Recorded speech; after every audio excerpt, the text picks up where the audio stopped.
পরের দিন ভোরে ফিলিস্তিনের উত্তরে তিব্রিয়ায় পৌঁছলাম। একটি লেক এবং ছোট্ট একটি শহর যার নাম তাইবারিউস, সেখানে অবস্থান করছিলাম। হযরত ঈসার রিসালাতের প্রতি প্রতিজ্ঞাবদ্ধ ছিলাম। সেখানেও শক্তিশালী রোমান কাইজারের রাজত্ব ছিল।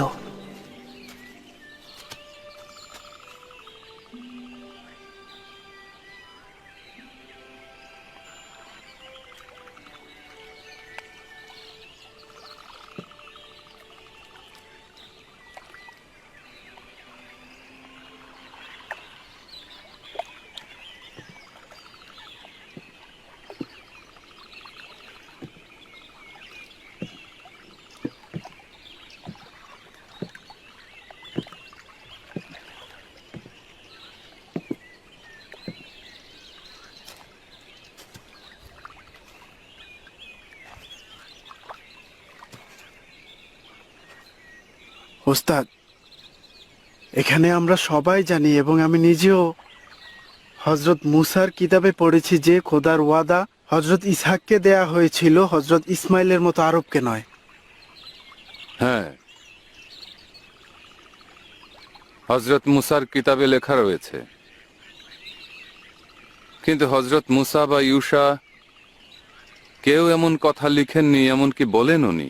ওস্তাদ, হযরত মুসা ও ইউসা কেউ লেখেননি। তাহলে কে লিখেছে? সত্য হচ্ছে এগুলো ইহুদি পুরোহিতগণ লিখেছেন, বনি ইসরায়েলদের বক ধার্মিকগণ।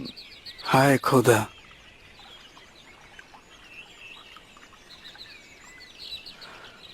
খোদাকে চিনতে না পারা আজব লোক। হ্যাঁ, তারা আসলে খোদাকে ভয় করেন না। তারা কিভাবে এই কাজটি করতে পারলেন? আমি তোমাদের নিকট সাক্ষ্য দিচ্ছি যে, মনোযোগ দিয়ে শোনো এবং জেনে রাখো, কেননা এই হাকিকতকে কিছু সুবিধাভোগী লেখক পুরোহিত নিজেদের মতো করে সাজিয়ে নিয়েছে, যা পুরোপুরি মিথ্যা ঘটনার উপরে রয়েছে। যখন হযরত জিবরাইল বললেন, হে ইব্রাহিম,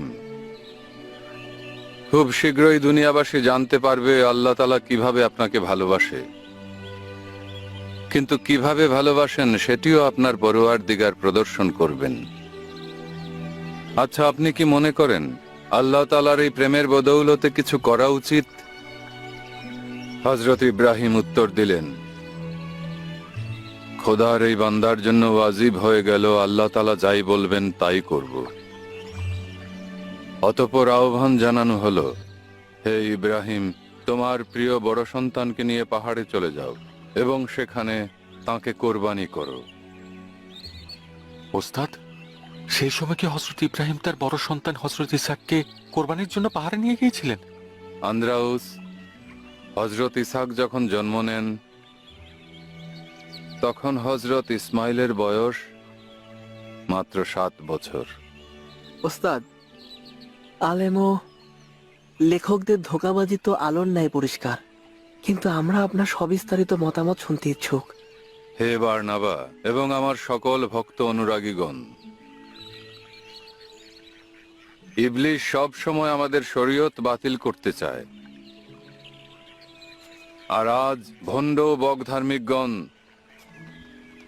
হযরত মুসার দ্বীন ও পরহেজগার বান্দাদের কলব পবিত্র করে ফেলতে চাইছে। প্রকৃত হককে অন্বেষণ করার জন্য অবশিষ্ট কিছুই রাখতে চাইছে না। হয় আফসোস প্রতারকগণ, অতি শীঘ্রই এই দুনিয়া প্রেমীগণ জাহান্নামের ভয়াবহ আগুনে পুড়ে ছারখার হয়ে যাবে। জেনে রাখো, আখেরি পয়গম্বর হযরত ইসমাইলের বংশ থেকে আসবেন। আশরাফুল মাখলুকাতের সবাই আনন্দিত হবেন, কেননা তিনি আলোকিত অন্তরের অধিকারী, হিকমত ও প্রজ্ঞাবান, ভালোবাসার অফুরন্ত ভান্ডার। তিনি সুশীল চিন্তার অধিকারী, ন্যায় ইনসাফের প্রতীক, ধৈর্য ও দয়ার অসীম সাগর হিসাবে তাঁকে ভূষিত করা হবে। যা কিছু উপাধি দেওয়া হবে তার 3 গুণ তিনি সমস্ত আশরাফুল মাখলুকাতকে আল্লাহ তাআলার তরফ থেকে দান করবেন। তাঁর সময়কালে জন্মগ্রহণ করা কতই না সৌভাগ্যের হবে। ওস্তাদ, অনুগ্রহ করে আমাদের বলবেন।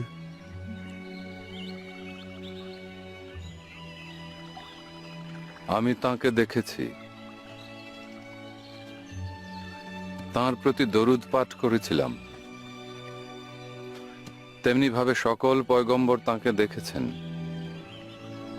মহান পরওয়ারদিগার তাঁকে নবুয়তের রূহ অর্পণ করেছেন।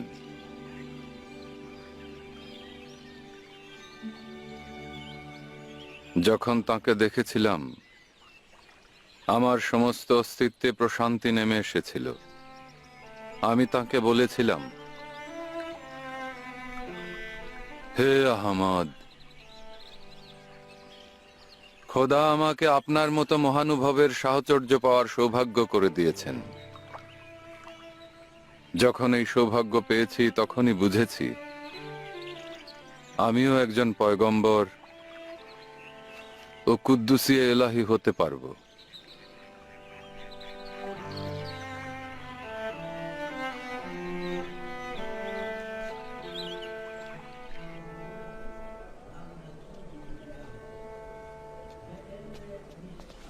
আফসোস তাদের জন্য যারা কিনা মুসার শরীয়তকে অসম্পূর্ণ ও ত্রুটিপূর্ণ হিসেবে তাফসীর করে থাকে।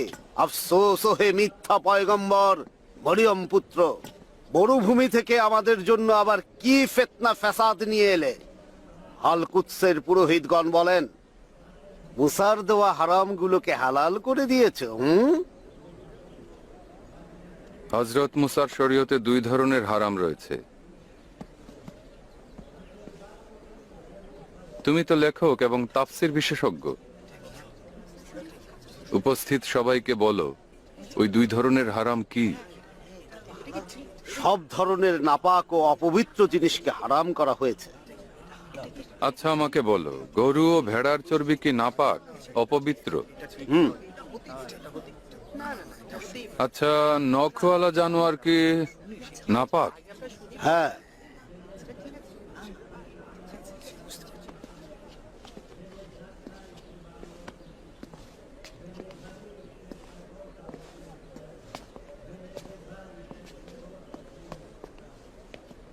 হযরত মুসার সময়ে কুফরি কথাবার্তার জন্য বনি ইসরায়েলদের বিদ্রোহ হয়েছিল, কেননা তারা সুদখোর ছিলেন এবং তারা ভালোভাবেই জানতেন যে সুদ খাওয়া হারাম।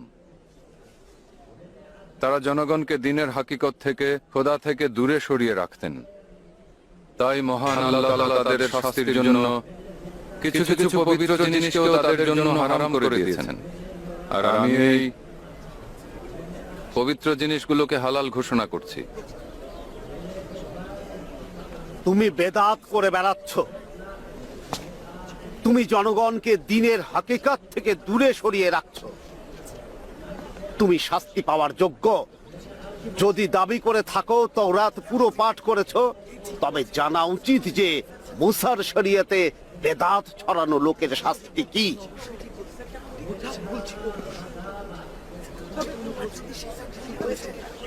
তোমাদের এই বিরোধিতাই আমার জন্য শাস্তি স্বরূপ। এমন কাজ করো না যাতে খোদা তোমাদের জন্য অন্য হালালগুলো হারাম করে দেয়। তুমি সত্যি একজন ধোঁকাবাজ। লোকজনকে যা কিছু মোজেজা দেখাচ্ছ বা দেখিয়ে যাচ্ছ, সবকিছুই আসলে জাদু ছিল, সবই প্রতারণা ছিল। আজ তোমার বাড়িতে একজন এব্রানি শিশু এক লোকমা রুটি চেয়েছিল। কেন তুমি তাকে রুটি দাওনি বলো? তোমার বাড়িতে তো 12 থলে আটা ছিল। তোমার বাড়িতে থাকা জয়তুনগুলো দিয়ে কমপক্ষে 10টি পরিবারকে পরিতৃপ্ত করা যাবে। গুপ্তচর বৃত্তি ভালোই চলছে তাহলে। মানুষের অন্দরমহলের খবরও রাখছো দেখি। হয়তো বলবো আমি পয়গম্বর। খোদার ফেরেশতা জিব্রাইলের সঙ্গেও সম্পর্ক রয়েছে। ওহীর মাধ্যমে তিনি বার্তা দিয়ে থাকেন। হে ঈসা, আমাকে বলো আমার গৃহে কি রয়েছে? ইয়াহুদা, এই নারীকে কয়েকটি মুদ্রা দাও, যেন সেও তার সন্তানগণ কিছু কিনে খেতে পারে। আমার নিকট শুধু এগুলোই রয়েছে।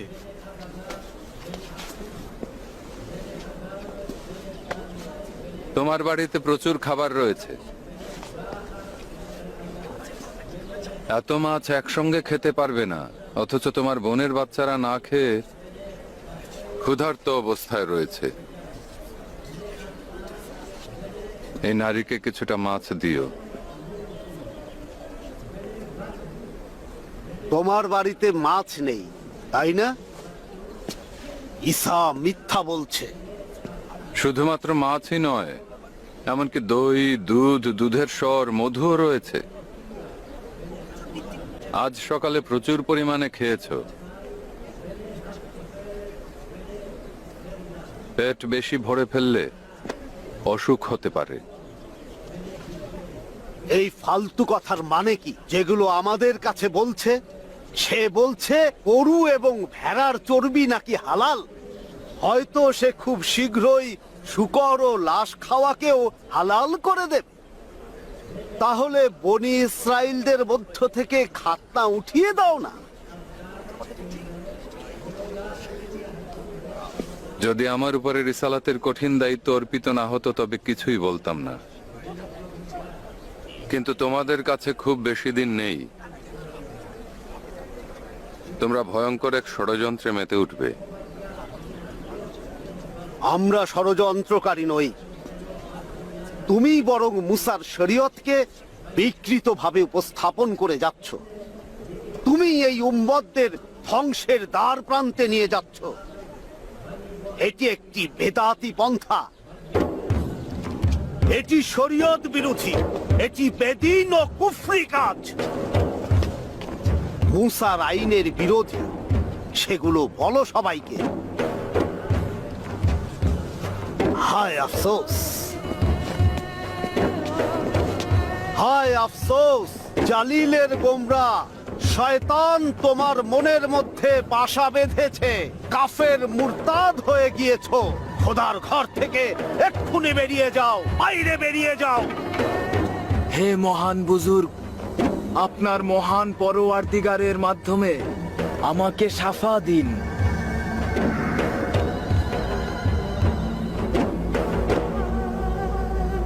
সর্বশক্তিমান খোদার রহমতে জওয়ান, তুমি দৃষ্টিশক্তি ফিরে পাবে।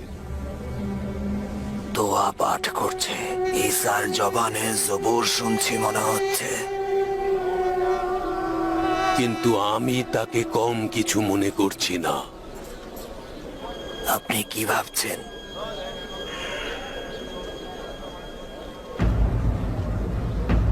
ঈসা নাসিরির কাছে একজন নারীকে নিয়ে যাব, তারপর সাক্ষী দেব যে ওই নারী জেনা করেছে।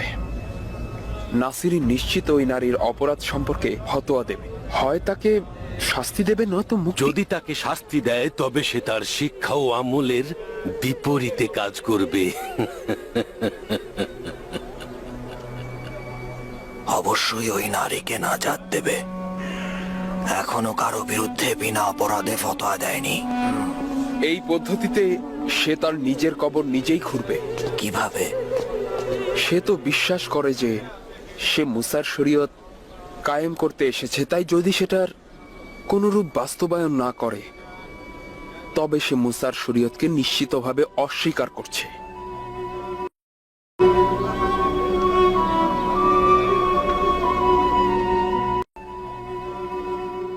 সুমেরি নারী জেরুজালেমের জওয়ানদের নাপাক করে দিয়েছে। ওর চোখেই অপবিত্রতা লুকিয়ে রয়েছে। সুমেরি এলাকার সবাই নোংরা, তার মধ্যে তুমি বেশি নোংরা। শোনো নারী, তুমি পাপিষ্ঠা। অবশ্যই পাথর নিক্ষেপ করে মারা উচিত। এটা ইনসাফ নয়। আমি কোনো গুনাহ করিনি, কোনো পাপ করিনি আমি। পাপ করনি? ও বলছে গুনাহ করেনি। খাবিস, তুমি মৃত্যুযোগ্য অপরাধ সবুর করো। করেছো। সবুর করো। আচ্ছা, আপনারা খোদা ভীরু লোক, সাক্ষী দিন যে এই নারী কি অপরাধ করেছে। হ্যাঁ, ও গুনাহ করেছে।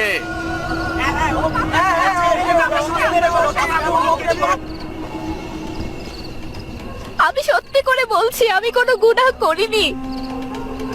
ফারিসি এবং সিদ্দিকিয়াগণ কি মিথ্যা বলছেন আর তুমি সত্য বলছো? এই খোদা ভীরু খাদেমদের সাক্ষ্য মতে তোমাকে অবশ্যই পাথর মেরে হত্যা করা উচিত।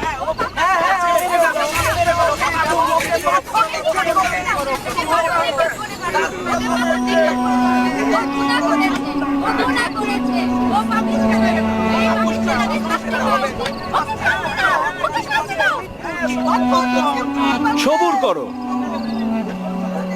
সবুর করো। ঈসা ওখানে রয়েছে, দেখি ঈসা এই বিষয়ে কি হুকুম দেয়। হ্যাঁ, সে তো মুসার আইন কানুন পাদ্রীদের চাইতে বেশি জানে বলে দাবি করে। অতএব এখন দেখি সে বিষয়ে কি হুকুম দেয়।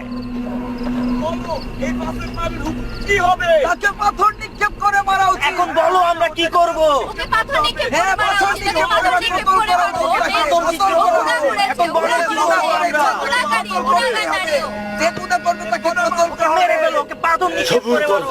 মরে যাও, মেরে ফেলো। সে পাপিষ্ঠ, এই নারী পাপিষ্ঠ, একে পাথর মেরে হত্যা করা উচিত। বলো এখন আমরা কি করব? কি করব এই নাপাক সুমেরি নারীকে নিয়ে? আমি বেগুনাহ। পাপিষ্ঠ নারী, মিথ্যাবাদী, নাপাক। আমি বেগুনাহ নারী। সুমির এলাকা থেকে এখানে এসেছি স্বামীকে খুঁজে বের করার জন্য। ও মিথ্যা বলছে। গুনাহগার, ওকে পাথর নিক্ষেপ করে মারো। ও মিথ্যা বলছে, ও মিথ্যা কথা বলছে। ও গুনাহগার, ওর শাস্তি হোক। ও গুনাহগার, ওকে পাথর নিক্ষেপ করে মারো। ও কে সাক্ষী দেবে যে এই নারী গুনাহ করেছে? আমি দেখেছি যে এই নারী গুনাহ করেছে। আমিও দেখেছি। খোদার লানত পড়ুক তোমাদের উপরে। আমিও দেখেছি। তোমরা মিথ্যা বলছো কেন? একে পাথর নিক্ষেপ করে মারা দরকার। ওকে পাথর মারা উচিত। ওকে পাথর ওকে শাস্তি, ওকে উপযুক্ত শাস্তি দিন। ওকে পাথর নিক্ষেপ করে মারো ঈসা। ওকে শাস্তি দিন ঈসা। ওকে পাথর নিক্ষেপ করে মারো। এই সকল খোদার হুকুম অবশ্যই বাস্তবায়ন করতে হবে। যদি মুসার শরীয়ত বাস্তবায়ন করতে চাও তবে মুসার হুকুম বাস্তবায়ন করতে হবে। তাহলে কি হুকুম হবে?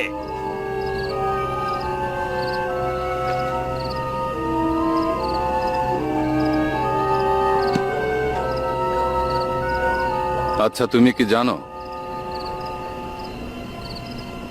যে অন্যের বিরুদ্ধে মিথ্যা সাক্ষী দেয় তার চেহারা কেমন হবে?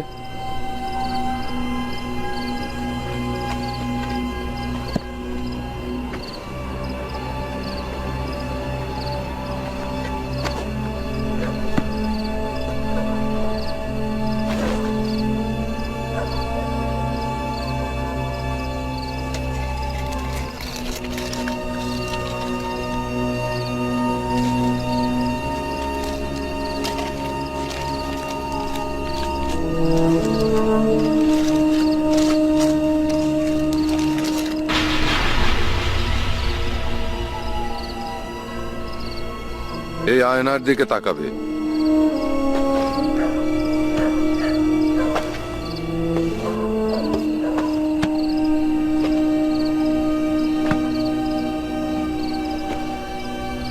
যে ব্যক্তি গুনাহ করেনি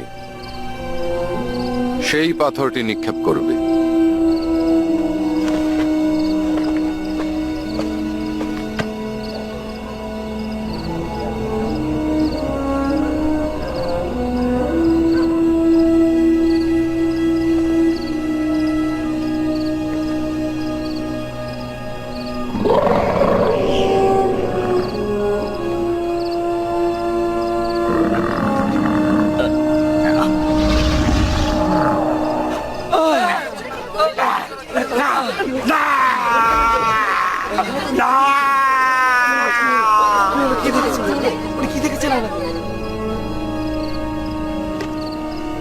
এবং তুমি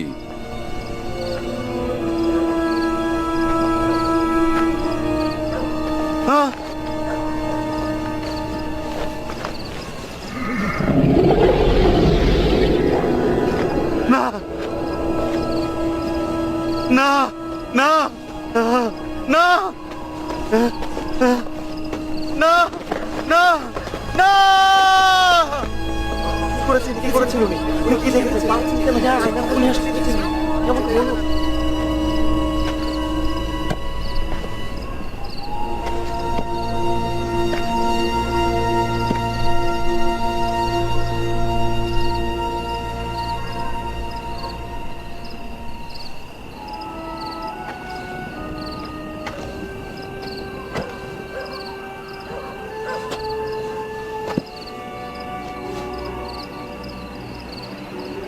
হে নারী,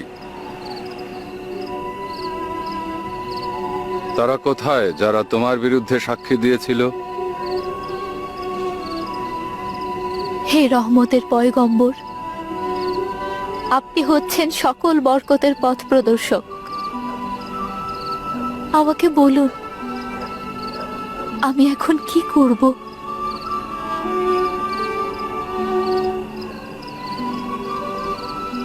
হে আমার প্রাণপ্রিয় মহান খোদা, যাও, নিজের পথে চলে যাও। এরপর আর কোনো গুনাহ করবে না। আল্লাহ তাআলা আমাকে সুমেরিয়ানদের শাস্তি দেওয়ার জন্য পাঠায়নি, বরং সকল গুনাহকারীদের নাজাত দেওয়ার জন্য পাঠিয়েছে। এখন ওঠো, যাও।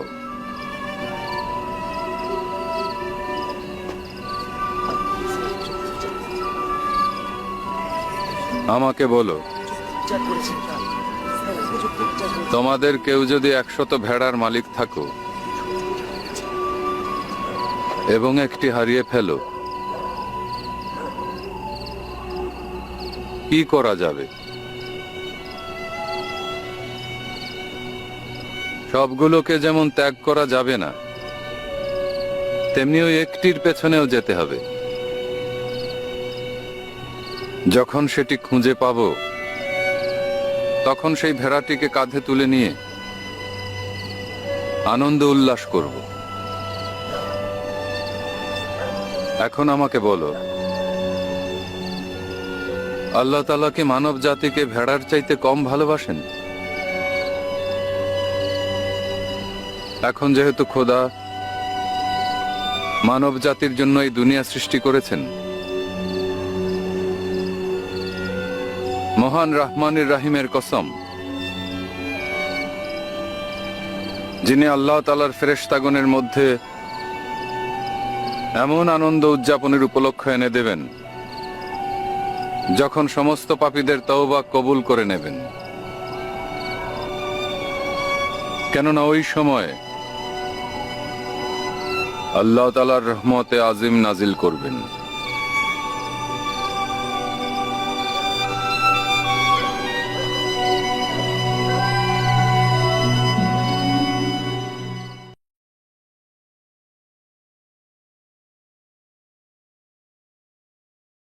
জেনভা থেকে ব্লুটুথ, ব্লুটুথ থেকে কাফর 9, অশুভ কুলক্ষণ দূর করার জন্য তোমাকে বহন করেছি। আমাদের নতুন খোদা জনাব রুমেলুস। মরিয়ম পুত্র হযরত ঈসার পয়গম্বরীর 2য় বছর একটি ভয়ঙ্কর ফিতনা শুরু হবে বলে তিনি ভবিষ্যৎবাণী করেছিলেন। ওই দিন আজিমত থেকে কাফর 9 শহরের পথে। জেরুজালেমের পথ আর কতটুকু বাকি? 9 শহর অতিক্রম করলেই হবে, খুব বেশি পথ বাকি নেই। আশা করছি ভাগ্য সহায় হবে, এ পথে কোনরূপ কট্টরপন্থী বিদ্রোহীকে দেখতে পাবো না। অস্ত্রধারী দল এ কারণেই সঙ্গে নিয়ে এসেছি। অবশ্য আমার মূল চিন্তা হচ্ছে এই কুসংস্কারপন্থী লোকজনকে নিয়ে, কারণ তারা আমাদেরকে কাফের মনে করে, কিন্তু নিজেরা আমাদের প্রায় 80,000 খোদার বিপরীতে সব নকল রূপকথার প্রচলন করেছে। সঠিক কথাই বলেছেন। আপনি জানেন না এরা কিভাবে আমাদের জীবনকে জাহান্নাম বানিয়ে দিয়েছে? আপনি কেন নিজে স্বেচ্ছায় জেরুজালেমে এই ভাস্কর্য নিয়ে এসেছেন? আপনার স্থান হচ্ছে রোমের প্যান্থিয়ন। এত সব জাঁকজমক, রোমের সম্রাট, সিনেটরগণ, অভিজাত লোকজন সবাই আপনাকে সম্মান করে। রোমের প্যান্থিয়ন ত্যাগ করে জেরুজালেমে এই ভাস্কর্য নিয়ে এসেছেন। আমি একটি উসিলা খুঁজছিলাম যেন এখানে আসতে পারি। 1 বছর পূর্বে রোমে একজন ইহুদি ব্যবসায়ীর নিকট থেকে এখানকার ওই ব্যক্তি সম্পর্কে শুনেছিলাম। আপনার উদ্দেশ্য কি সেই ইয়াহুদি এলাকার জাদুকর বৃদ্ধ? বৃদ্ধ লোক না, জওয়ান। তাকে দেখলে আশা করি আমার অনেক প্রশ্নের সমাধান পেয়ে যাবেন।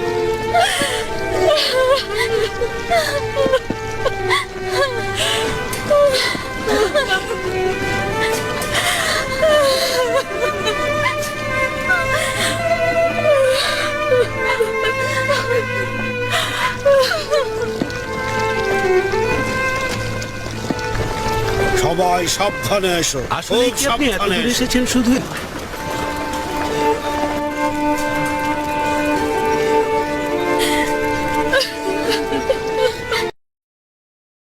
এই বক্তার চারপাশে ভিড় দেখার জন্য? হ্যাঁ, যদি এই ব্যক্তির রূপকথা সঠিক হয় তবে ওই সময় আমাদের সকল রূপকথাগুলো জমিনের খোদার নিকট সত্য হয়ে যাবে। প্রতি 1000 বছর পর আমাদের জুপিটার একজন সতী কন্যার গর্ভে নিজের একজন প্রতিনিধি পাঠিয়ে থাকেন। এটি খোদাদের একটি রীতি। ওস্তাদ, রোমানগণ ওরা এদিকে কেন আসছে ওস্তাদ? ভাস্কর্য নিয়ে আসছে কেন? তাকে আমরা কিভাবে চিনতে পারবো বলেন? বলা হয়ে থাকে যে সে সকলের দৃষ্টি আকর্ষণের জন্য একটি বড় ধরনের ফাঁদ পেতে রেখেছে। অবশ্য এটি ওই এব্রানি ব্যবসায়ীর নিকট থেকেই শুনেছি। ওখানে আবার কি হলো? প্রচুর লোকজন মনে হচ্ছে। ও খোদা, তুমি তো আমার প্রতি দয়ালু ছিলে। তুমি এ কি করলে খোদা?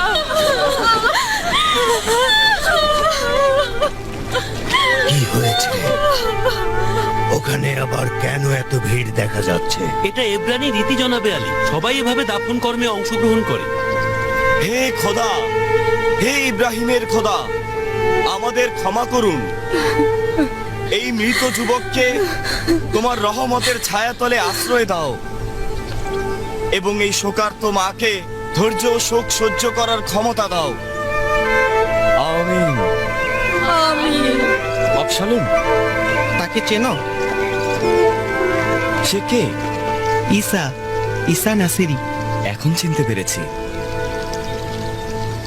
তার কাছে মৃতকে জীবিত করা দেখতে চাইবো। অবশ্যই তিনি এই কাজ করতে পারবেন না।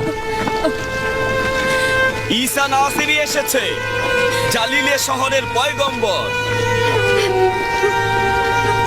আনা, সে তোমার ছেলেকে শাফা দিতে পারে। অসুস্থ নয়, সে মারা গিয়েছে। কেউই মৃতকে জীবিত করতে পারে না।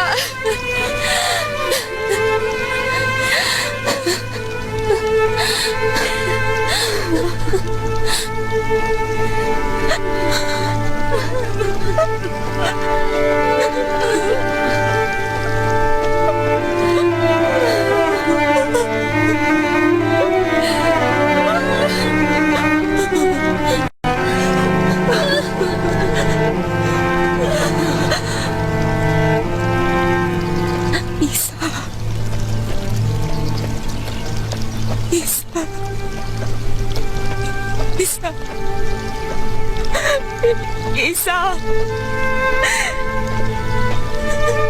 হে দাউদ পুত্র, আমার ছেলেকে জীবিত করে দিন।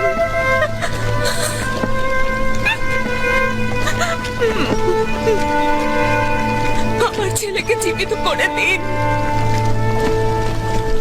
দারুণ বিনোদন হচ্ছে। আমরা একটু তামাশা দেখার জন্য বিশ্রাম নিতে পারি। ওই অভিশপ্ত ভাস্কর্যটি নিয়ে এসো। জনাব ফ্যাবিয়ানুস বিশ্রামের অনুমতি দিয়েছেন। কাফেলা, কিছুটা বিশ্রাম নেব। আপনিও বিশ্রাম নিন জনাব রুমেলুস।